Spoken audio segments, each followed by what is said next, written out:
موت ایک ایسی اٹل حقیقت ہے جس سے دنیا کا کوئی بھی شخص انکار نہیں کر سکتا۔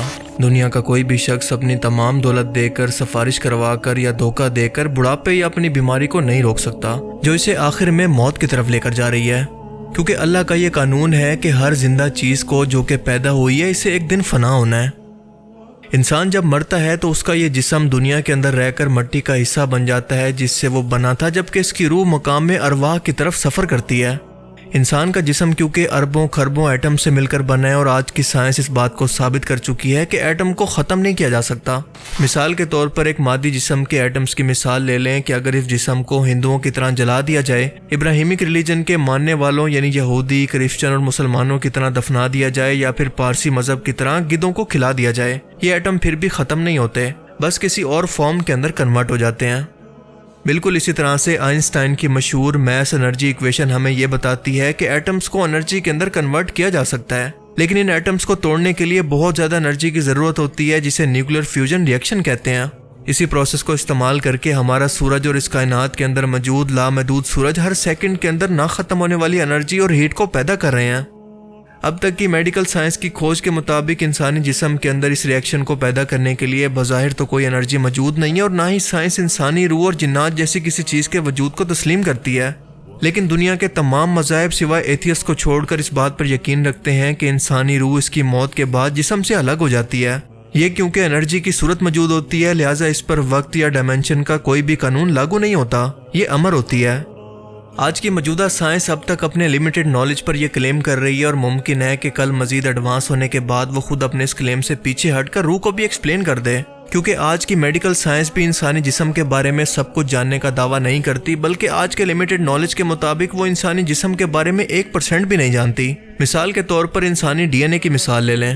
صرف آرگن ٹرانسپلانٹ کرنے کا یہ مطلب نہیں ہے کہ وہ اس آرگن کے بارے میں اور اس کی ورکنگ کے بارے میں سب کچھ جانتے ہیں۔ اگر زندگی میں خدا نخواستہ آپ کو کبھی کسی کمزوری یا پھر کسی آپریشن کی وجہ سے بے ہوش ہونا پڑا تو آپ کچھ % تک موت کو محسوس کر سکتے ہیں۔ آپ کسی حد تک یہ جان سکتے ہیں کہ انسان موت کے وقت کیا محسوس کرتا ہے۔ اسی کنڈیشن کے لیے زندہ لاش کی ٹرم استعمال کی جاتی ہے، جبکہ میڈیکل سائنس کے اندر اس کو کہتے ہیں نیئر ڈیتھ ایکسپیرینس۔ کوما میں رہ کر نیئر ڈیتھ ایکسپیرینس کرنے والے بہت سارے پیشنٹ کی بالکل ایک جیسی سٹوری تھی۔ ان کا کہنا تھا کہ موت کے کچھ ہی ٹائم کے بعد ہم محسوس کرتے ہیں کہ جیسے ہم کوئی بہت ہی ڈراؤنا خواب دیکھ رہے ہوں۔ ہمارا دماغ ہمارے جسم کے اندر قید ہے، مسلسل اندھیرا ان کی آنکھوں کے سامنے سے ہٹنے کا نام ہی نہیں لیتا۔ مارٹن پیسوریس ایک ساؤتھ افریقہ کا لڑکا تھا، اور یہ 12 سال تک کوما کے اندر رہا، یعنی کہ 12 سال تک اس کا دماغ اس کے جسم کے اندر قید تھا۔ اس یونیک کیس نے میڈیکل فیلڈ کو ہلا کر رکھ دیا، کیونکہ عام طور پر اتنے لمبے کوما کے اندر جانے والے شخص کے بچنے کے چانسز انتہائی کم ہوتے ہیں۔ 12 سال کی عمر کے اندر اچانک اس کے گلے کے اندر درد شروع ہوا تو کچھ ہی مہینوں کے اندر اس کے جسم نے کام کرنا چھوڑ دیا، یہ پیرالائز ہونا شروع ہو گیا۔ یہ اچانک سے کوما کے اندر چلا گیا۔ اس کی آنکھیں تو کھلی تھی، لیکن یہ نہ تو کسی کو سن سکتا تھا اور نہ کسی کو محسوس کر سکتا تھا، نہ کسی کو دیکھ سکتا اور نہ کسی چیز کو محسوس کر سکتا، بالکل ایک زندہ لاش کی طرح۔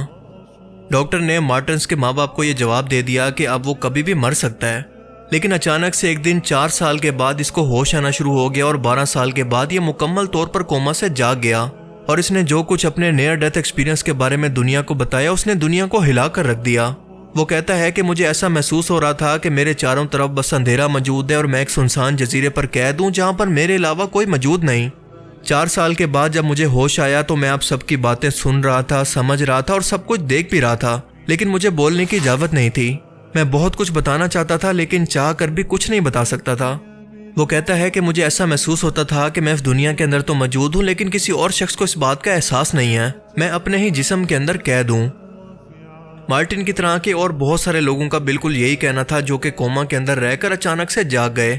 یہ لوگ زندہ لاش تھے، یعنی مرے بھی نہیں تھے اور زندہ بھی نہیں تھے۔ انہی لوگوں پر ریسرچ نے سائنٹسٹ کو یہ بتایا کہ آخر انسان موت کے وقت کیا محسوس کرتا ہے۔ ایک انسان کو اپنی موت کا احساس کیسے ہوتا ہے کہ اب وہ واقعی مر چکا ہے۔ آج کی میڈیکل سائنس کے اندر دل کے بند ہونے کا مطلب موت نہیں ہوتا، بلکہ دماغ کا کام کرنا بند کر دینا موت کہلاتا ہے۔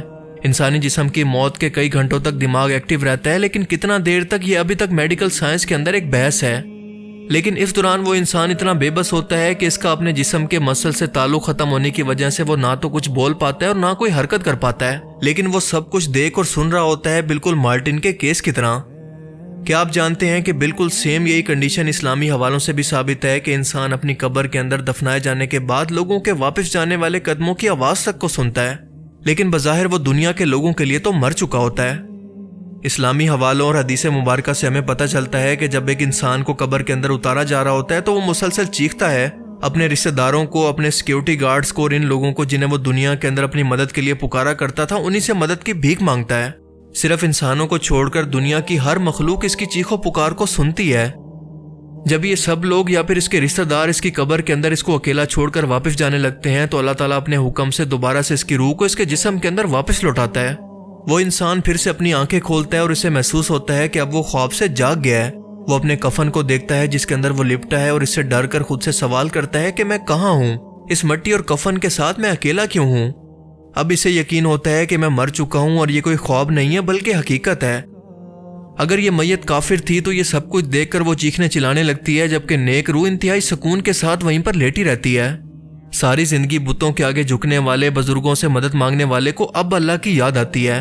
یہ رو رو کر اللہ سے معافیاں مانگتا ہے کہ مجھے معاف کر دے، اور اس سے زیادہ خوف اس نے اپنی پوری زندگی کے اندر کبھی نہیں دیکھا ہوتا۔ اگر یہ میت کسی کافر یا مشرک کی تھی تو اس کی قبر فوراً سے تنگ ہو کر اس کی ہڈیوں کو توڑنے لگتی ہے، اور اگر وہ میت کسی نیک انسان کی ہے، وہ اللہ کا سچا معاہد تھا، تو اس کی جہاں تک نگاہ جاتی ہے اس کی قبر ایک کھلے باغ کی طرح کشادہ ہو جاتی ہے۔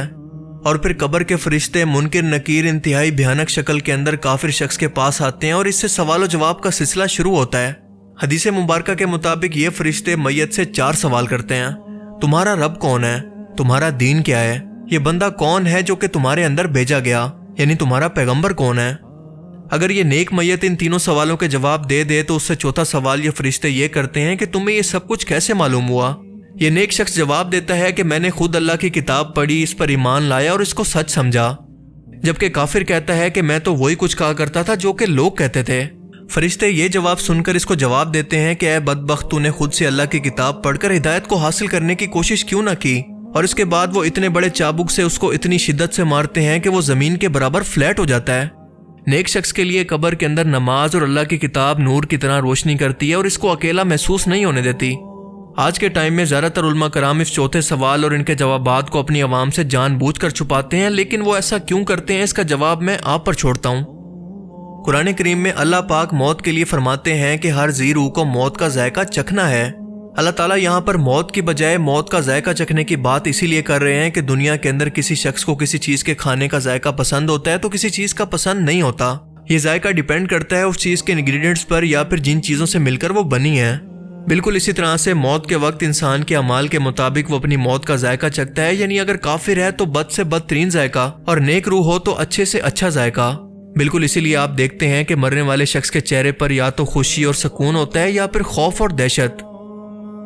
ایک زندہ انسان کے لیے موت سے بڑی نصیحت کوئی ہو ہی نہیں سکتی، اور اسی لیے اللہ کے رسول نے فرمایا کہ عبرت کے لیے قبرستان جایا کرو، تاکہ تمہیں احساس ہو کہ ایک روز تمہیں بھی مر کر یہاں پر آنا ہے اور ایک روز تمہیں اللہ کے حضور پیش ہونا ہے۔